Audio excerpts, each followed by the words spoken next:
Hello and welcome to Data Driven, the podcast where we explore the emerging field of data science. We bring the best minds in data, software engineering, machine learning and artificial intelligence. Now here are your hosts, Frank Lavinia and Andy Leonard. Hello and welcome to Data Driven, the podcast where we focus on the emerging fields of data science, machine learning, and artificial intelligence. If you like to think of data as the new oil, then you can think of this show as Car Talk, because we focus on where the rubber meets the virtual road. And with me on this epic road trip down the information superhighway, as always, is everybody's favorite data philosopher turned chief data engineer, Andy Leonard. Hey, Frank, how are you doing? I'm doing well. We're recording this in that gray zone between Christmas and New Year's. Yep. Which actually for me has not been a quiet time. I have been heads down in Hadoop. Awesome. Yeah.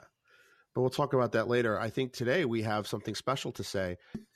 All right. So we actually have a kind of a big announcement or a milestone, but I will treat the moment with the all due reverence and play some music. Okay.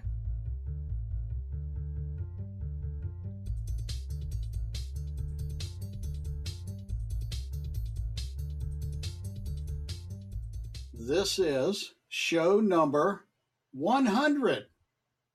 What? Yeah.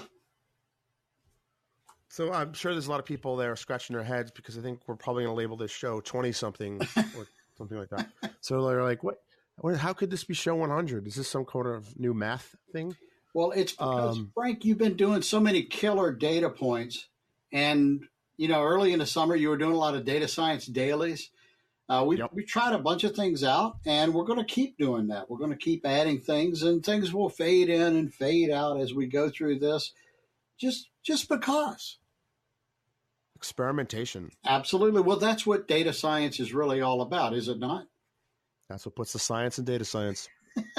This is also, I think this is the first show where I'm using my new Yeti mic. Yes.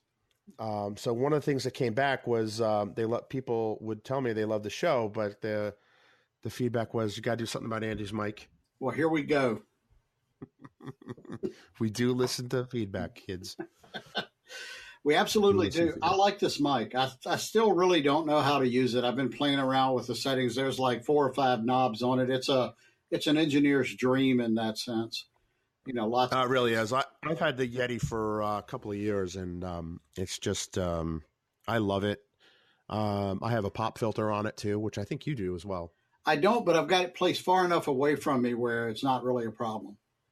Cool. So for those who have no idea what a pop filter is, if you've ever seen video of musicians recording an album, it's that little piece of nylon between their mouth and the microphone. Yeah, I could do a demo, but it would hurt your ears if you're wearing earbuds. I could actually get close to the mic and say pop, and you'd probably feel it and hear it. So I won't do that to you. Take my word for it. It's painful. Blow out the speakers, your bass speakers in your car too.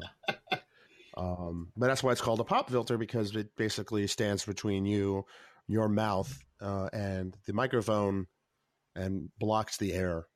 That's it. That is it. We're learning all kinds of new things today. We are. And, you know, Frank, I know you've been working some with Hadoop. I know you've got a course that's coming out. You've been playing some with Azure.gov. You've delivered some training on that recently. You just got your hands into all sorts of cool stuff. I feel like I have learned more in the past 4 or 5 weeks than I have in the last 2-3 years. Wow. That's saying something. So as part of my job at Wintellect, we had a couple of training gigs set up for December on basically providing training for how to use the Azure Gov service, which is the government certified version of Azure. And it's a very cool product, a very cool idea. However, with the great government certifications comes great limitations.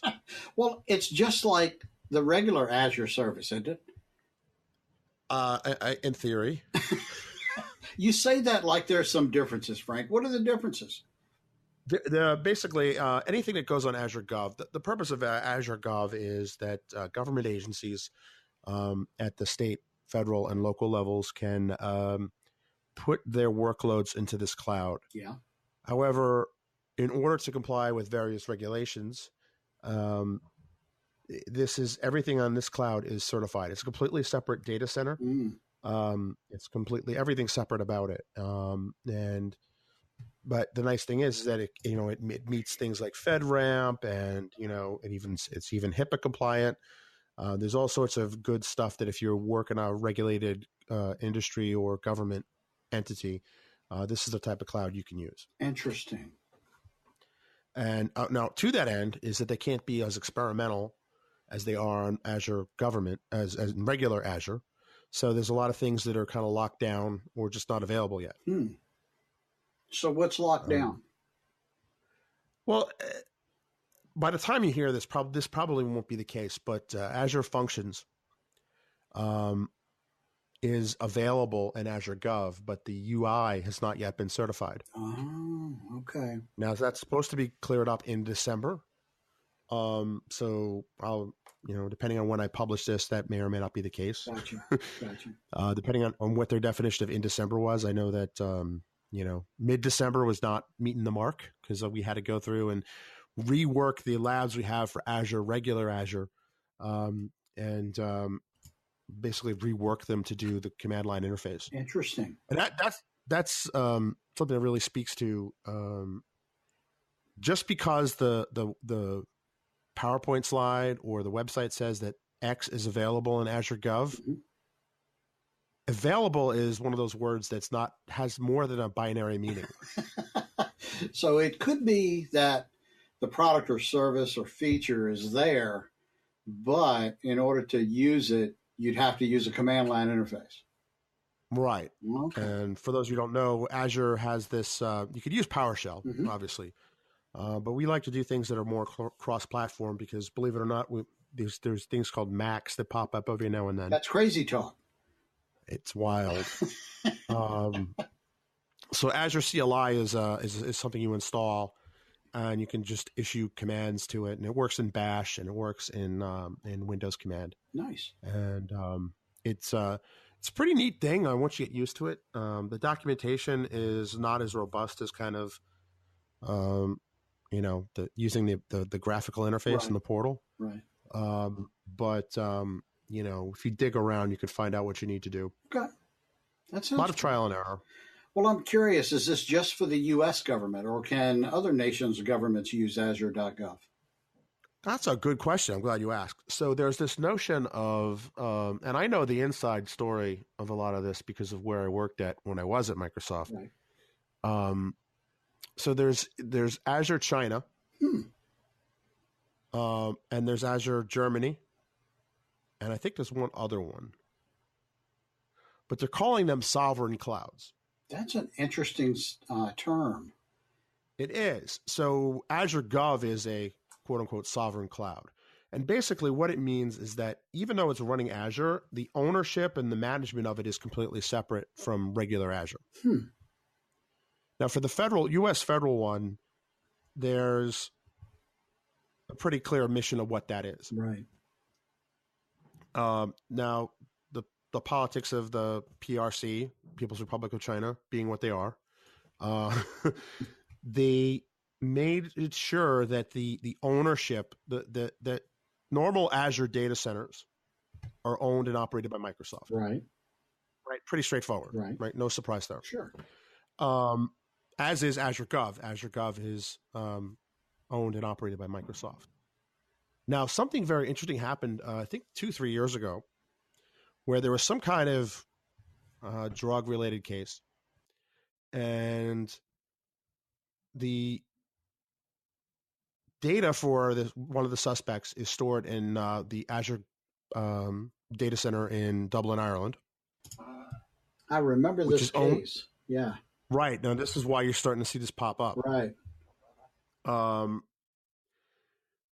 And I'll explain kind of why that is. I'm pausing because I'm trying to remember what I'm supposed to know publicly and what I'm not supposed to know publicly. Well, if I remember, I didn't know things that you know about this, so I can summarize that the data was stored outside of the United States territory. There was no jurisdiction, and there was a request from some agency to retrieve that data, and it was a U.S. agency, to retrieve that data, and they expected Microsoft to comply with that order. However, the data center was on someone else's sovereign territory. And there was a bit of a dust-up over that, if I recall. And the dust-up is still going on. Okay. It probably won't get resolved till it hits the Supreme Court, honestly. That's really interesting, though. I mean, when you think about that, and I'm not judging either way. It's just there's a lot of dynamics in there, right? Because Microsoft is a U.S. company, but the data resides in another country. Right. So this is kind of the crux of the argument. And Brad Smith is the chief legal counsel at Microsoft. I'd love to get him on the show and him talk about it. Yeah. I actually have a selfie of me and him. So. Oh, wow. A selfie. Okay. So like he does know of me. Whether or not he remembers me is another thing. But the short of it is that basically data stored in Ireland, right? Another country, another sovereign territory. Right. Department of Justice is like, give us that data. Right. Microsoft's like, well, no. There are places and mechanisms in place to get that. Right. You can call the Irish authorities and they would issue a warrant, and Microsoft would be compelled to give it to them. The Department of Justice, and this started in the previous administration, said, no. You're an American company. Right. You fall under our jurisdiction. And Microsoft's response is kind of like, I don't think it works that way. Well, you can kind of see both sides of it. And I'm not I promise, I'm not taking sides, and I'm not favoring, you know me, Frank, I'm big on privacy.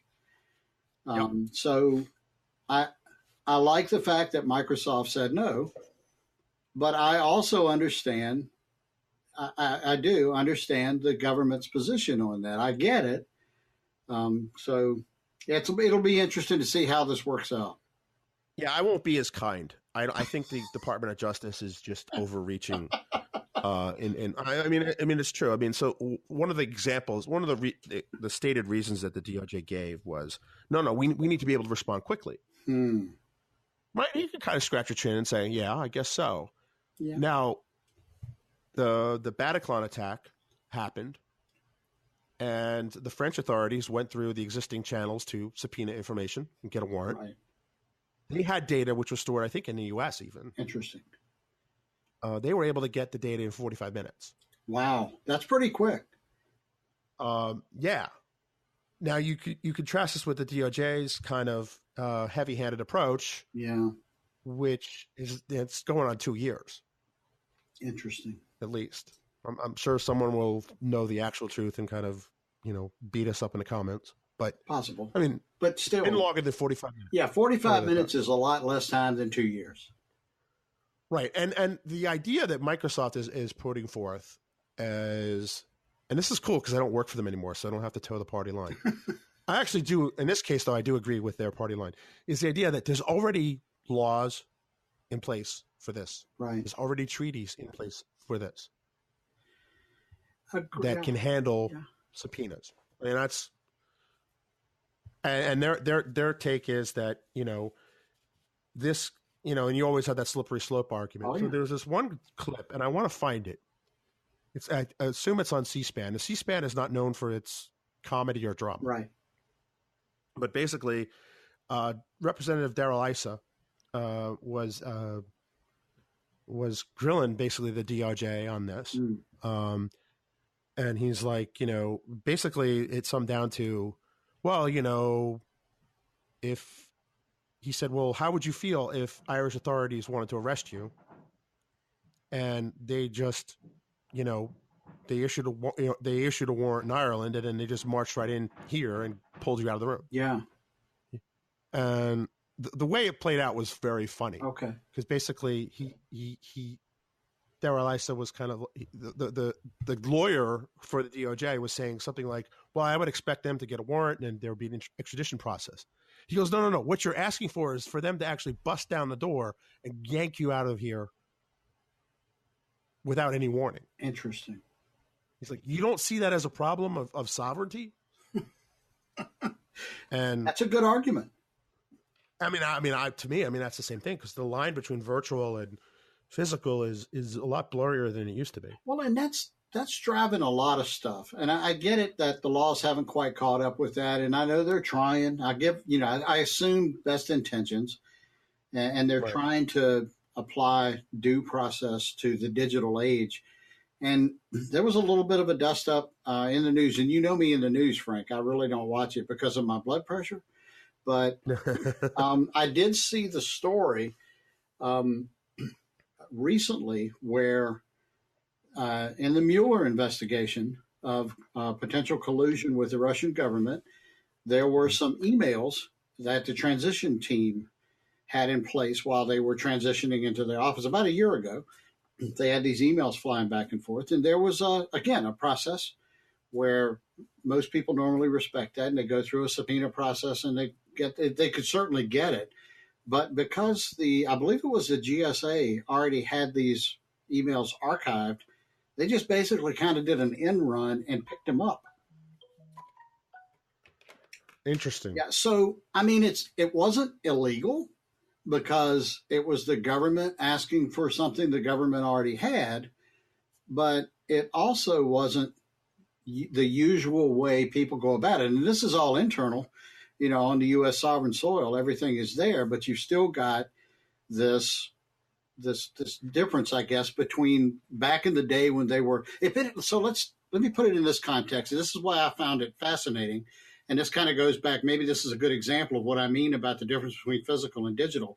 What if these had been letters that were written out on paper, handwritten on paper, or typed and mailed between the people in the transition team? Could they have just walked over and picked up the mail?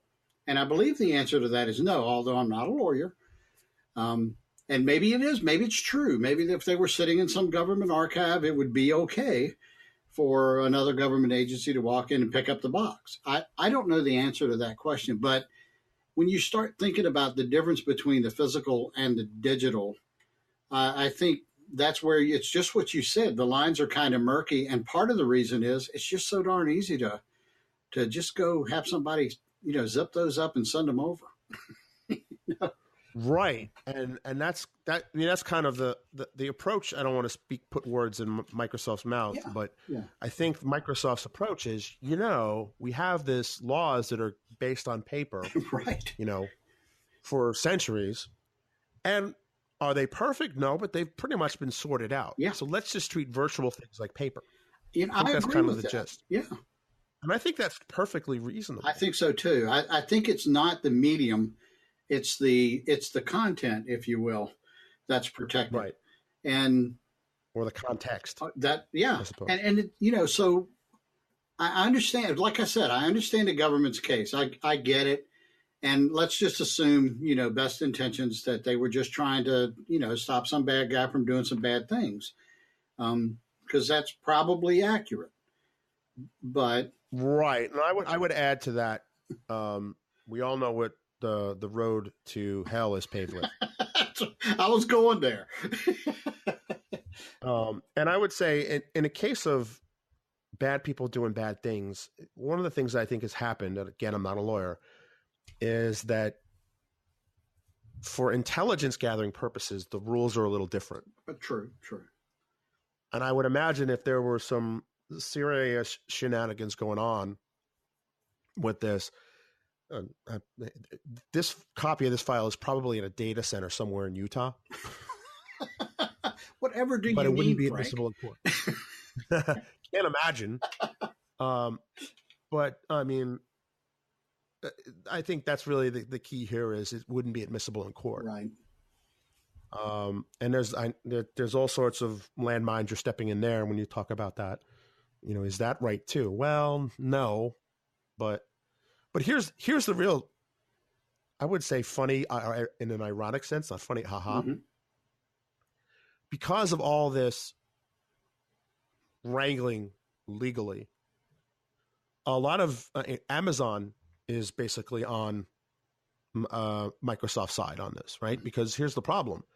If I'm a German company or an Irish company, I'm going to think twice before I put my data on a data center, a server in a data center that's owned and operated by a U.S. company. Yeah. Because suddenly I am now beholden to U.S. law enforcement.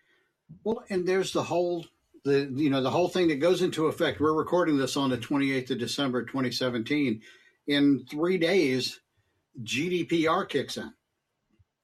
Oh, yeah. I want to talk about that too. And that plays into this, right? Because now, now you have to play, if you sell products or services in Europe, you have to abide by those rules. And those rules are amazingly strict. And the fines are high for small businesses. And it just takes one person raising a flag to cost you 20 million euros or 4% of your gross, whichever is greater. That's going to hurt. Well, I'll tell you, some friends are doing, some friends who sell services and products. And me, I sell services and products, and some of my clients are in the European Union.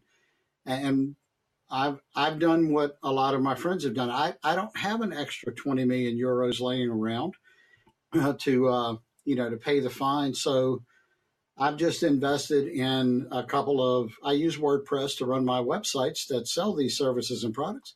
I've invested in a plugin that allows me to check a box and say, if you're buying this and you're in the European Union, you can't buy this right now. I wonder how many companies are going to opt for that, because I think, again, the intentions behind GDPR, is that what it is? Yeah. GDPR? Yeah. I keep wanting to say GDR, German the Republic, which was the... Well, you lived there for a while. Yeah, and unified Germany, yes, but yes, not in East Germany. Yes, but the intentions are great. I agree that they're taking data privacy to that degree of seriousness is an awesome idea. But again, the speaking of heavy-handed, so see, we're not just bashing on the Department of Justice. I mean, this is just heavy-handed. I mean, if you're a small company and the minimum is 20 million euros, I mean, that's a lot of money. Yeah, I just can't risk that. And I first learned about this reading Brent Ozar's blog, BrentOzar.com. He's got a post on it, why we stopped selling in the European Union. And he laid out a really good argument for it. And I know Brent, I work with him, and I talked with him about this. And we, probably should get him on the show at some time. He's a smart data guy. And his thinking is, you know what, it's going to be a really bumpy year, 2018 is, while they work out the details of this, but they'll figure it out. There'll be tools that'll be invented that will support making a request to basically delete all of your personal data, exposing that to the individual user. You think about what a My Account page looks like now typically. There's a lot of that. A customer has a lot more control these days over their individual data than before. And that's really what they're after. They want to be able to go in, check a box, push the button, confirm that they want to delete all of their personal data and have it all removed from the database. Now, the kicker to this, and Brent points this out as one example, is there are systems out there that do not truly delete the data. They do what's called a soft delete. So they'll mark the data that's stored in the database still as deleted. They'll just set a bid on that row, and part of the metadata says this data is no longer available. However, that doesn't meet the requirements of GDPR. And there are database engines out there that work that way. Well, and what if you have a tape backup somewhere? Technically, that is in violation. Exactly. So there's a lot to be worked out here. And Brent's theory is that it's probably going to take them about a year to get the kinks out of it. And I think that's a fair estimate. they'll figure that out. But you're absolutely right. How do you deal with that with the backups? That's a good case, I guess, for employing more DBAs. Right. Restore all the or backups. just ClearDB, or just using ClearDB, because they'll delete everything, including the backups. I think I have the new business model.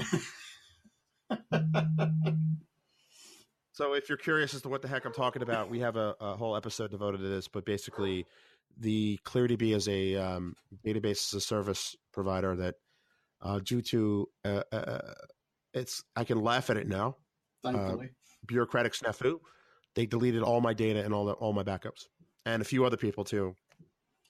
Yep, that was well, we've hashed through that. It was a bad decision, bad business decision. Not so much a technical one, but a bad business decision. But it's true when you start thinking about what does that look like? Because good database backups should be restorable, and they will contain all of that data that the user just pushed the button on.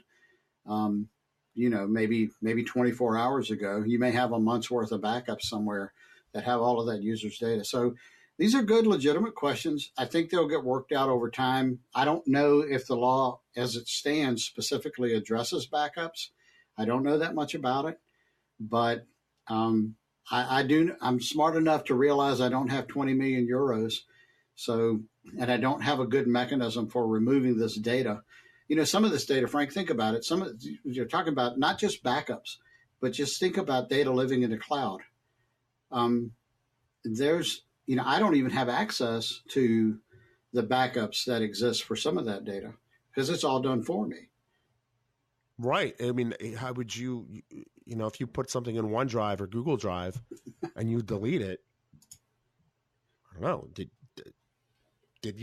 was it deleted at the Google side or the Microsoft side? Fair question. Yeah. Don't know. Yeah. And my question is, who are the EU regulators going to, come with the lead pipe? Exactly. Who writes the 20 million euro check?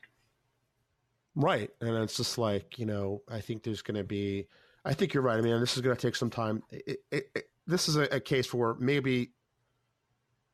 this is probably a case where legislation that gets too aggressive and it's too reactionary is a bad case. But I think this is going to, work itself out in 1 year, possibly two. Yeah, I agree with that. And I think Brent's pretty wise on it. He's like, he did an analysis of his business and found that, a single digit percentage of his business was coming from the European Union.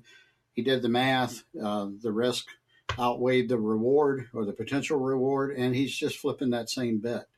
We're just not going to sell to you. If you're from there, we're really sorry.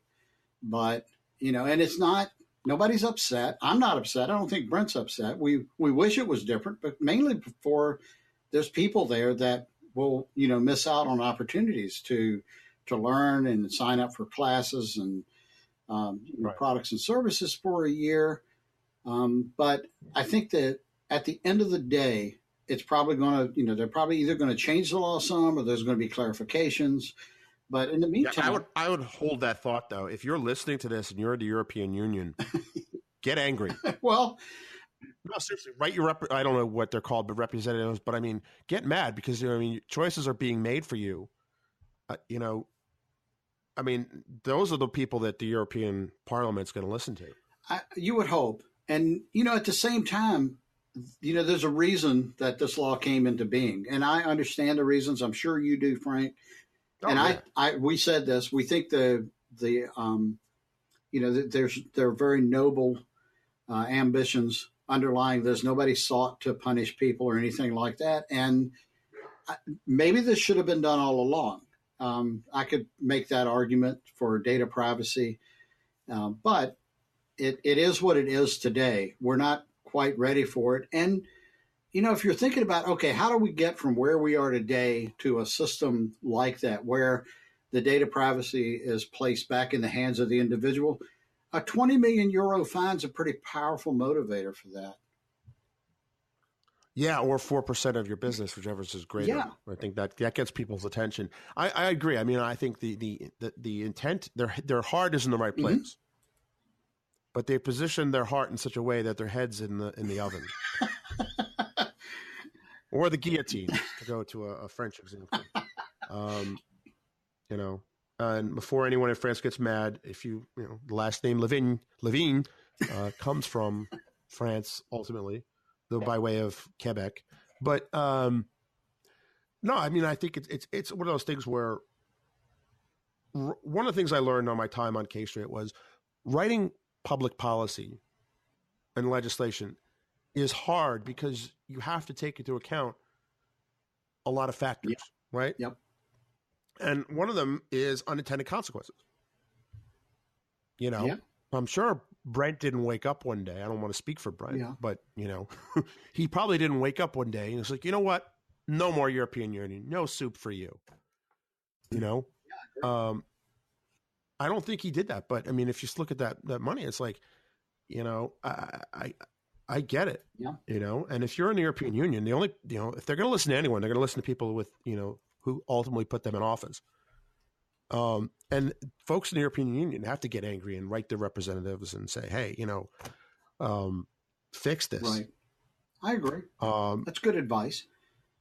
I mean, because hoping it'll change in a year means it's going to take 2 years. Yeah. Hoping it changes in 2 years means it's going to take 3, and so on and so on. Yeah, it's going to be, it's going to be an interesting. I think 2018 is going to be a really interesting year for that. And once people start trying to buy stuff and realize that they can't, or access services and realize, well, it's not available anymore because of this law, I think that'll foster some change.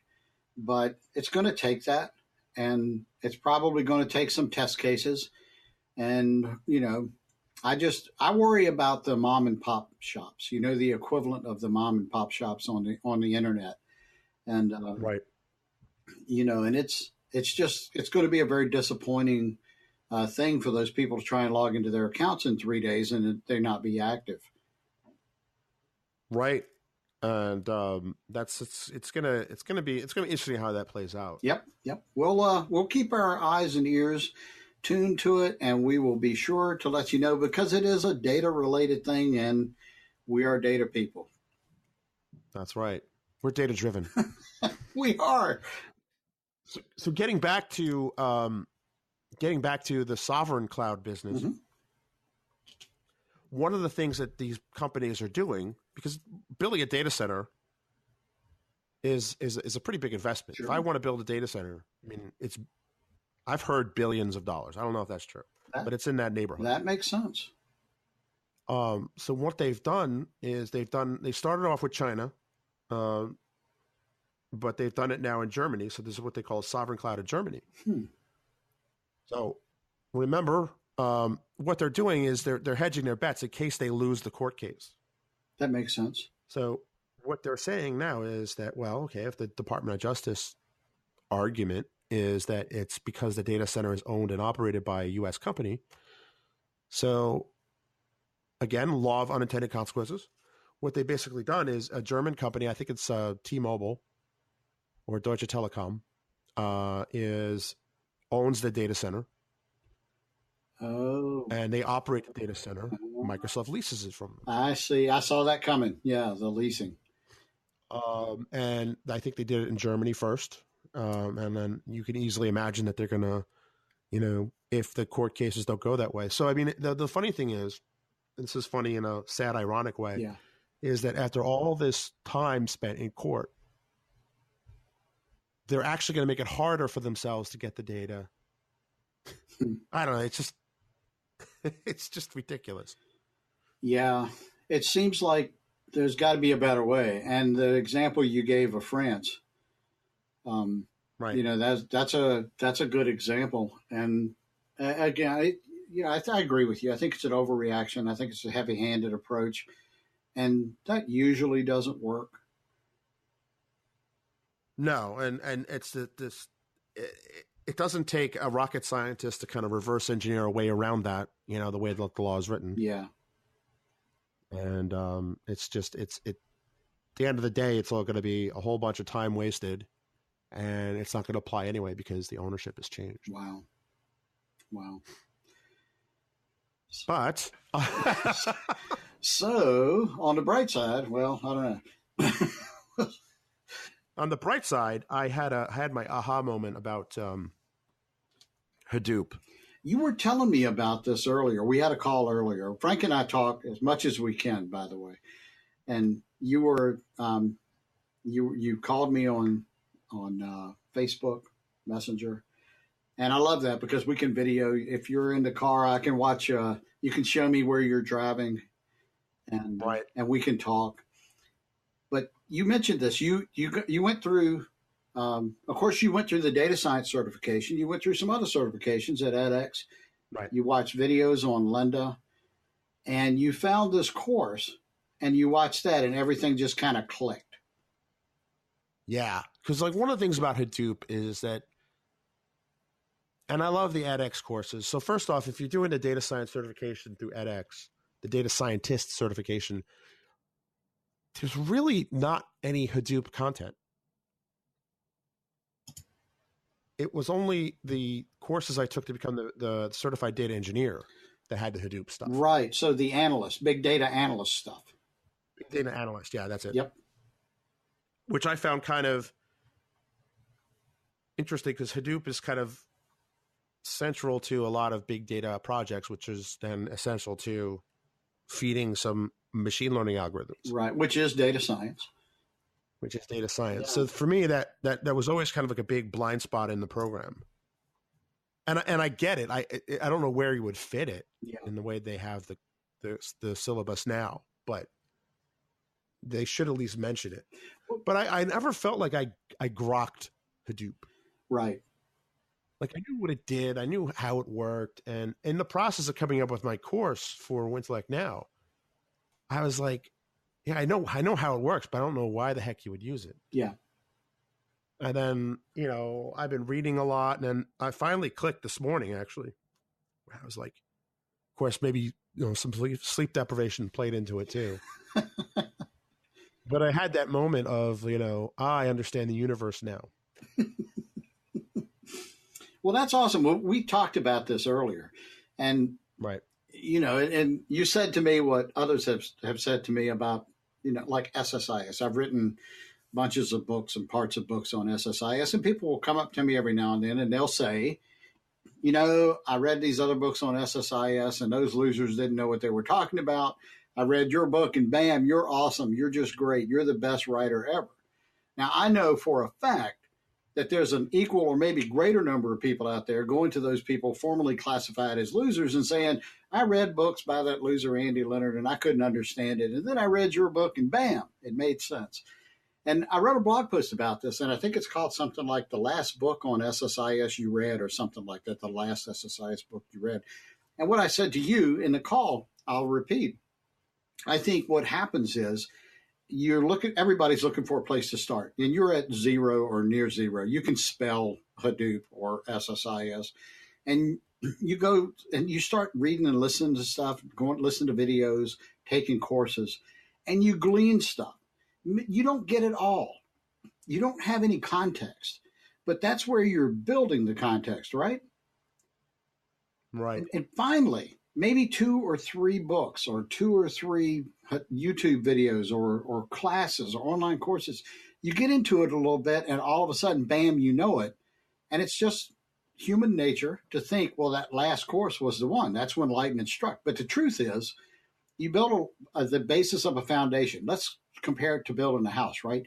You poured the footer first, and then you build a foundation, and then you could build a house. And I contend that you can do that in any order with any collection of authors about SSIS or any courses about Hadoop. Now, granted, I think there's a lot more to it than that, and I'm oversimplifying it, but I think that's what it takes to build context. If you just throw words at people and ideas at people who have no context to then surround it with, I don't think you're going to learn. No, absolutely. And I think even you mentioned lightning, you used the example of lightning striking. Yeah. Lightning striking is the last step in a process that takes about, 20, 30 minutes for the electrons building up. That's true. I mean, it takes a lot for you hit that threshold where the electricity will jump from point A to point B. Yeah. And I think that's really key there. Plus, too, the other thing is that my wife once made the observation, and I think she said it tongue in cheek, where Why is it when you're looking for something, if it's always in the last place you look? You always find it in that last place. I like that. Well, yeah, because too bad you didn't go there first, right? And I also think people's learning styles are different. True. The course that I cut my teeth on Hadoop was the edX one, which is pretty good. But it just showed you how to do stuff. Didn't really say why or what was going on the covers. Right. The other good one that I did, but it still was the Linda Fundamentals one by Lynn Langett, she guessed number 2 or 3. Yeah. 3, I think. 3. Very good course, but I don't know, there was just one part where it was missing for me. And it was not so much Hadoop in general or HDFS. It was really what MapReduce is, why you would use it, what purpose does it serve, and why would because I think a lot of existing Hadoop courses out there, they don't want to talk about MapReduce. They want to talk about frameworks built on top of it, like Hive or Pig. Right.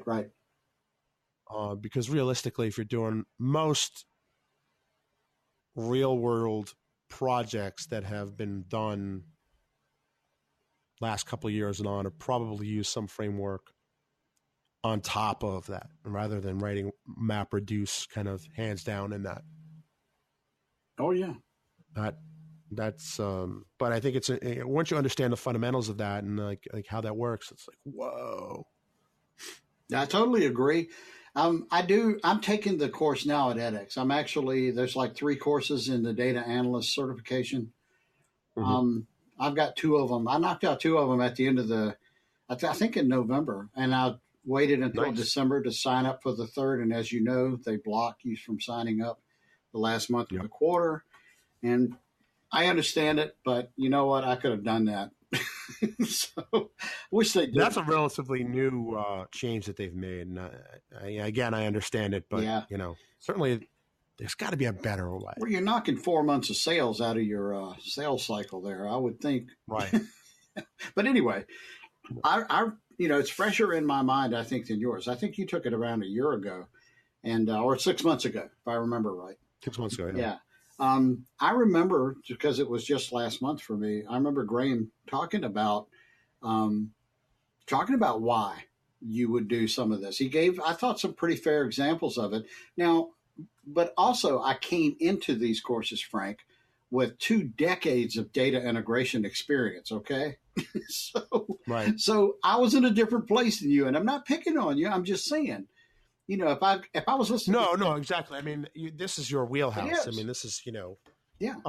There's 2 observations I want to add. I took those courses because I didn't realize that the final data scientist certification was only offered 4 times a year. Right. So they knock out 8 months of their sales cycle on that one. So, but that was where the phrase "there's no brakes on the F train" came from. Right. Because I wanted to keep my mind active and not turn it off for 2 months and then get to it. I'm curious, Frank. How many of those certifications do you have now? It's 20, isn't it? If you count something, I think it's 19. If you 19, count up the individual courses, yeah. So there were 10, 11 in the data science. There are. So what's interesting is there's 10 in data science to get the data science cert. Then I did the 4 to get that data analyst. Yeah. But they've added another professional certification program that's also 10 classes long. Ooh. Certified big data engineer. Interesting. The cool thing is that 4 of those classes apply to that's part of that analyst certification, apply to the big data engineer. Oh, that's cool. Yeah. So so you're once you finish that, you'll be well on your way to the next that you could be a certified data engineer. Well, I want to do, I definitely want to do that. I mean, that's you've inspired me to do that. I've taken some of the data science certifications, but not as many. I haven't finished it, and I'm not even halfway finished. but I did change gears and start taking the data analyst stuff because I wanted to get my hands on really on Spark. That's what I was after. Right. I kept hearing such. Well, as I was doing, I know you've done a lot of the SSIS stuff, and as I was doing the class on Spark, I'm like, Andy would eat this up. You told me that, and that's one of the reasons why I did eventually. It took me 6 months. But I eventually got around to doing it, and you were absolutely right. I had all of this, again, I had all of this context. I mean, I was doing data integration, Frank, before I knew what it was called. I was building applications in Visual Basic 3, I'm telling on myself, back in the 90s, that would essentially pump data and normalize it and, and conform it. I was doing all of those things. I just didn't know what any of those words meant. I didn't know the terms for it, but I knew you had to do this in order to collect data from disparate sources. I built this thing, a manufacturing execution system. It was over 20 years ago. I called it plant-wide webs. And yeah, I know, cute. But we would collect data from all of these buses. So with Alan Bradley, I can't remember the name of the communication bus we were using, but there was all of these protocols, and I remember them running at 19.2 kilobaud. And, we were polling, and every 10 seconds, this was before the days of dynamic HTML even, I would write every 10 seconds, I would write out a new .htm file on the server. I would overwrite it. And if you were sitting anywhere on the network, you'd hit, your refresh button, and it would refresh with the latest values in your browser. Was it super high tech? No, but every 10 seconds was about the best I could do to collect data from all over this plant. And literally thousands of what we call tags in human machine interface software like RSView and Wonderware. There's a lot of really cool software out there. But the idea was exactly what we're talking about nowadays with IoT, right? Except it was just inside of this, 4, 5, 6 acre plant that was manufacturing stuff. And we would pull data in from all of these devices on this little bus. And that's essentially, it was a little mini IoT. And we were able to see stuff like that. So when we start talking about these things in the sense of big data and pushing a network to its limit and being able to test it, and going through the data integration process and munging and data wrangling and stuff like that, I get it. I did it back in the old days when it was 1,000 times slower. Right. No, exactly. And it's the cool kids call that, I think, what you did now, not just IoT, but IIoT. Oh, really? Industrial IoT. Oh, okay. Okay. But no, I mean, and the idea of machines communicating with machines is not was not invented, in 2013. I mean, it was the moon lander relied on a lot of components talking to one another. Sure. So, I mean, it's interesting how some of the stuff we do that we think is new is not all that new. Agreed. But it's very interesting. It's just more widely distributed. And what you said, though, was absolutely right. And you and I have had this. We've gone back and forth. I talked to you years ago about business intelligence because I knew it was obvious to me your artistic abilities, your talent, and the presentation, I think, is the deliverable in any business intelligence project. And so you already had that eye and that gift.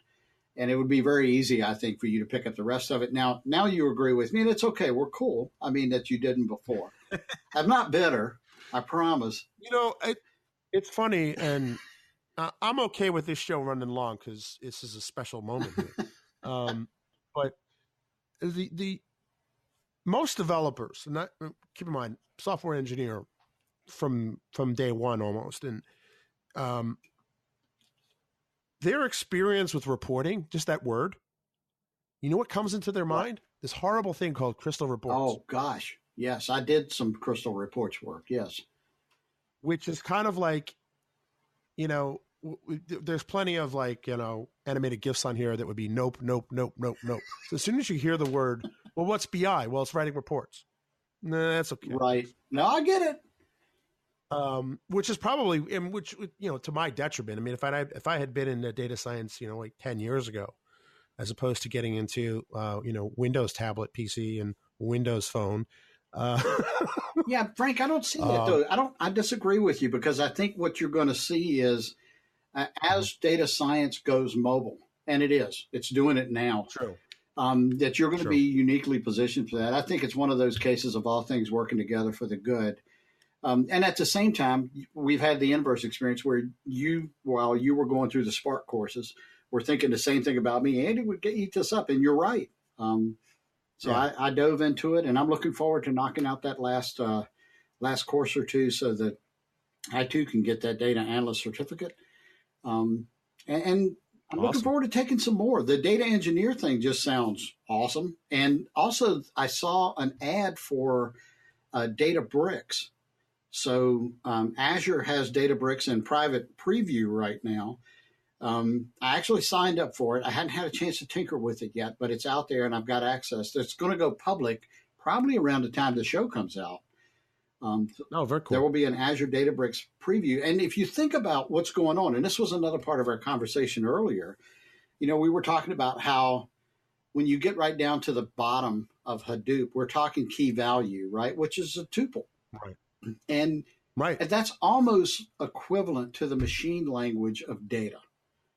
And in any database. And when you think about what does a relational database do? Well, it's an abstraction on that model. So it's very much like a second order language, or maybe even a third order language on top of that. And that's like the machine code of data. And now when you start putting this in the context of things like Hadoop, that talks in tuples, if you will. And then on top of that, we've got things like Hive and Pig.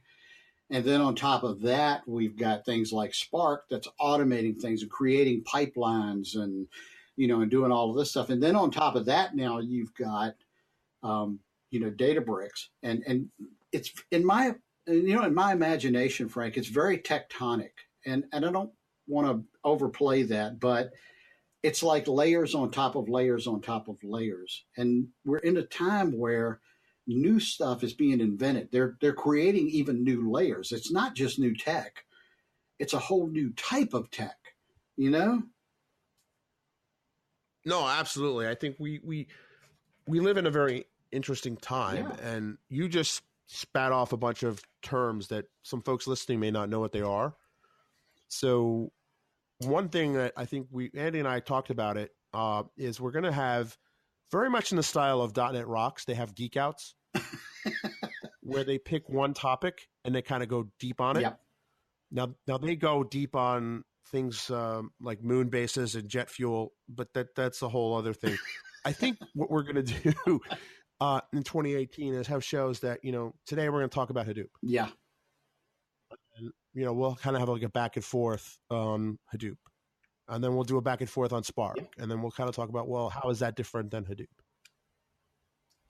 I think that would be fantastic, where we can go from, the shallow to up to people's necks. Right. And a lot of this stuff, I mean, if you're already a data engineer or DBA or in that data world, or you're a software engineer, you already have a lot of the mental processes to do this. Yeah. It's just a question of, when you hear data scientists talk, it automatically sounds like Charlie Brown's parents sometimes. Wah. And I mean, it's true. And it's just like, I have to be conscious of that too when I'm explaining stuff when I'm doing training or videos, where I realize that if I'm talking to developers, they have no idea what I'm talking about. Right. Which one? I mean, that's awesome, because I can now listen to those data science videos and understand what they're saying. Right. Which wasn't that long ago. That wasn't the case. But because a lot of this goes deep into this. In fact, I actually got a message from a guy I used to work with many, many moons ago. And he said, he basically had that problem where he would watch stuff and it would make no sense. Yeah. Because he'd be talking about, stochastic gradient descent or, stuff like that. And it's not necessarily extremely difficult to grasp the concept, but if you hear the official names, it sounds very scary. Well, it's its own language, right? So there's semantics. Yeah, it is. And this is why I find technical conferences, very much like I don't know, the technical equivalent of a vacation. I don't know what the right word would be, but if I'm talking to normal people, and I don't mean that we're abnormal, but we do have our own vocabulary. And when I go to a conference, I can use acronyms, and I don't have to stop and explain what that means. And I promise, I'm not throwing off on my family or people at church or folks I run into in the store. But when they ask me what I do, I either say computer stuff or I just kind of leave it at that. But if I'm at the PASS Summit or a SQL Saturday or something like that, I can talk about the niche. I can go deep. Right. And there's a lot of analogies we can use. And I love this idea. When you first posed this idea of drilling down deep on a topic, which was a month or so ago, I was like, yes, because we can do things like we can talk about analogies. Like I just talked about, how data is like almost machine code. Tuples are like the machine code of data, right? Well, it's a brilliant observation. I had never really thought about you can compare that to maybe to like the .NET framework, which is, if I'm not mistaken, is written mostly in C++, and it interacts with things like the printer drivers and stuff like that, and just all the hardware in the machine. So you now can abstract that. You can just say this class.print, right, and it'll send it to the printer, and you don't have to write or Java for those folks on the other side of the fence. No, because one of the challenges of C or C++ is that you have to manage memory. Exactly. Yeah. Now, when you were dealing relatively simple tasks, and I don't mean that sounds really arrogant, but things like flying to the moon. No, I mean, if you only had 16K of memory, right, it wasn't unreasonable to to require that level of control. Absolutely. But when you're dealing with larger, more complex systems, no human being would be able to be productive and manage memory of gigabytes worth. Right. It's just not practical. Well, so they abstracted that away, and that's what I'm talking about when I talk about as we move up from the tuple level, as we go up, as we see these new tectonic layers, as we see things being built on top of the older things. So we have Hadoop sitting here, and then we have Pig and Hive sitting on top of that, which abstract away some of the Hadoop. There's still Hadoop happening under the hood, but it's being managed differently. And there's, maybe it's staying in RAM instead of writing to a file that you have to then pick up again in the next step. And it builds on top of that. Then there's these pipelines that, you can build 4 or 5 steps and string them together. And now you can call them with a single command. And then there's this, another thing built on top of that where you can call several pipelines and string those together. That's what we're talking about here. And it's just a neat time to be in it because we understand from so many other parts of technology the next steps. We kind of know where this is going. It's just a matter of figuring out, okay, how are we going to do it? What's it going to be called? What's the syntax going to be? What are the commands going to look like? How's it going to work? And we kind of know the answers to these questions, but you still have to build it. You have to hang it on the wall and throw the switch. And that's happening. And it's just so cool to see it happening. Yeah, and it's now more accessible than ever to more people, which I think is very exciting as well. I completely agree with that, Frank. So if you're curious about this, just stay tuned. These shows will be out in January. I'm so looking forward to it, Frank. Yeah, me too. Coolness. So I'd like to also thank everyone who has helped make the show a success. We're well over 30,000 downloads now. Yeah, thank you. In just over 6 months. Wow. I know. It's cool. I've had a blast. I don't want to speak for you, but I assume you did too. Same here. Yes. No, this has been fantastic. And we started talking about this a little over a year ago and playing around with different ideas and kind of, I don't know, munging ideas and bouncing stuff off the wall. And we recorded our first show back in February. And I think it went live in May because we wanted to get a few shows in the pipe recorded. We have fantastic list of guests so far. Just a great group. Check us out at datadriven.tv and sign up to be a data driver. We'll get some emails out to you. I've been slacking on the emails lately. I apologize if you're a data driver, but if more of you would sign up, I'd take it more seriously. I'm kidding. Well, plus the annoying thing of billable work getting in the way, right? Well, there's that. Yes, keeping the lights on and the roof over the head and food in the fridge. Yes. Yeah. Pesky life.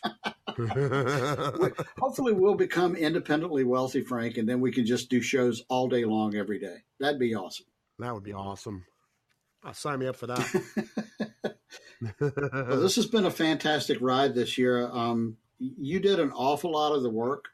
When we were going from concept to recording, Frank invested a lot of time in training. Actually, you took some classes on how to do a successful podcast. You learned all about the business. You learned what works, what doesn't work. You did that work. And I think that's the number one reason why we're at about 31.5K downloads this morning. And nice. Thank you for all of that hard work, for the investment of the time. And there was some money as well invested. Thank you so much for that, Frank. Hey, no problem. I think one of the things that coming out of 2016 and kind of the disaster that it had been for me personally and professionally, I knew the best thing to do going forward would be investing in myself. Yep. And the best way to do that is with training, certifications, obviously. I mean, I think 17 of those, all but 2 of those 19 or 20, I got in 2017. Wow. So in 2018, if you're looking for a resolution, if you do resolutions, I do goals. Yep. And if you're looking for good goals, there's a goal. Pick up a couple of certs. Go to edX. There's courses there that you have to pay edX to get the official certificate, but you can get the knowledge for free. And, you complete the course.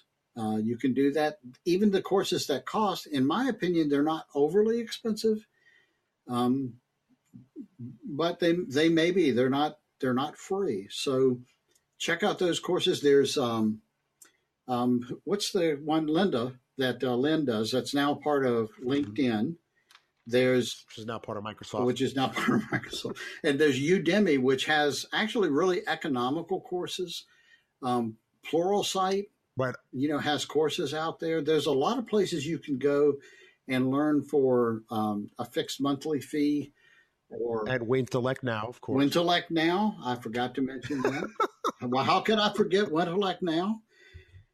And I'm going to get heat for that. Like you mentioned, your guy mentioned Pluralsight before. I'm sorry.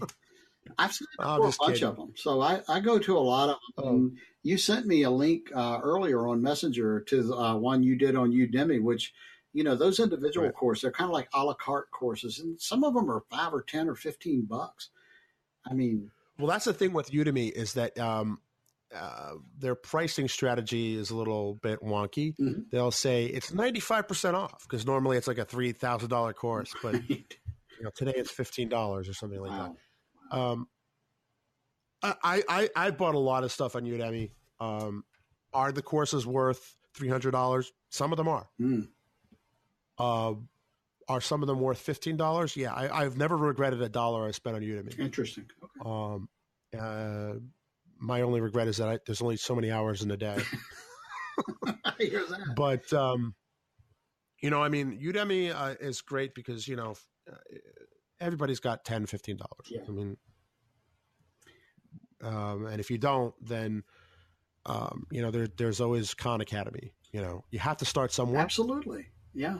And I have a cool sign hanging out in my office. It's let me go back so I get the quote right. I'll edit this part out.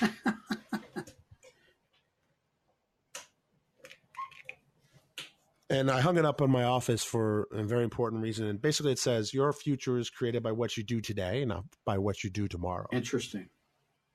It's that way that I see it the first thing when I walk in my office, and it's the last thing I see when I leave my office. Nice.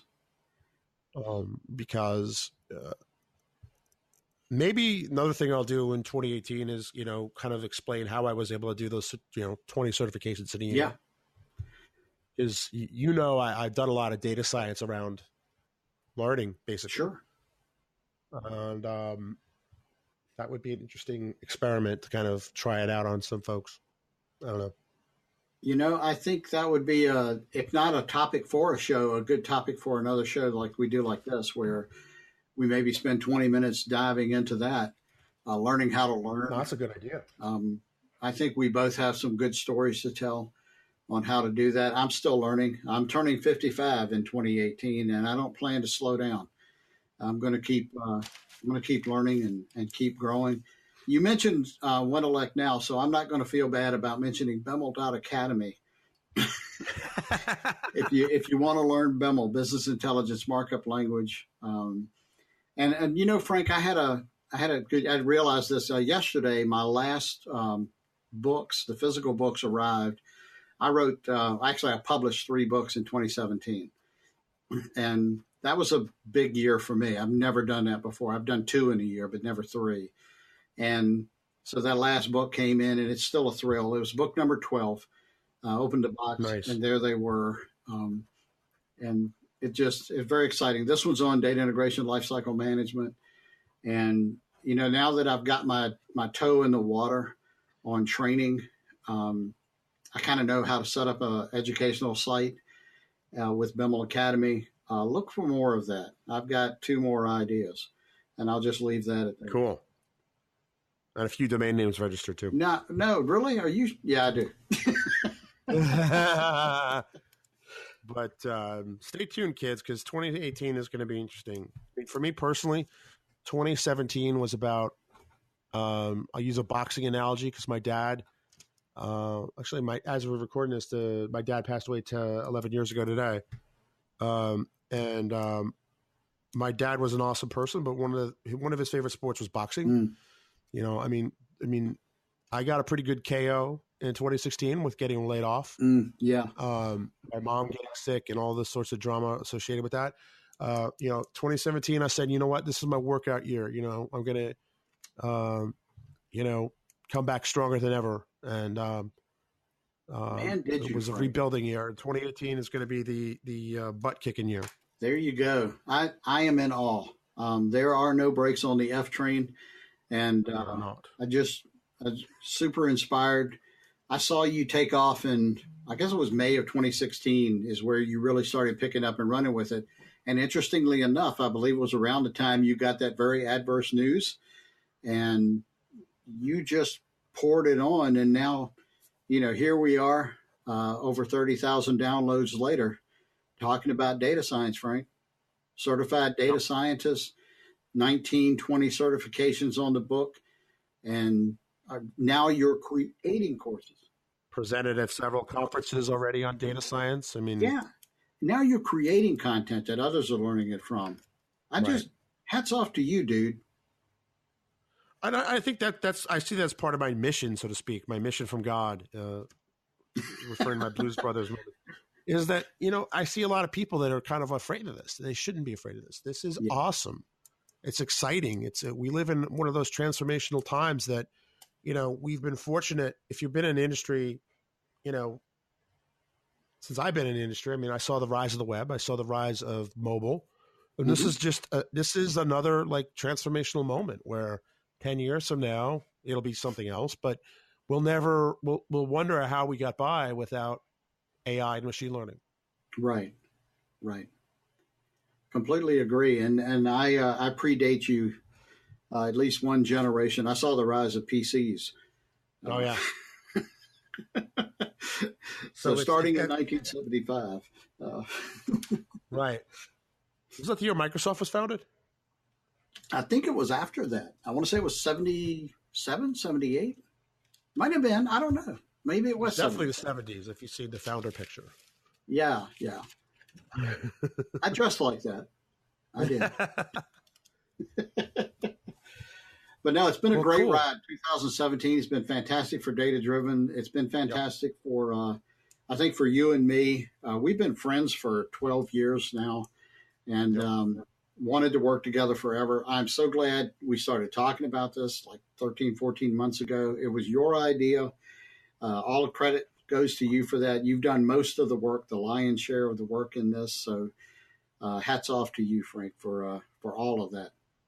I appreciate you letting me ride along with you. Nah, dude, I can't picture a better co-pilot. Awesome stuff.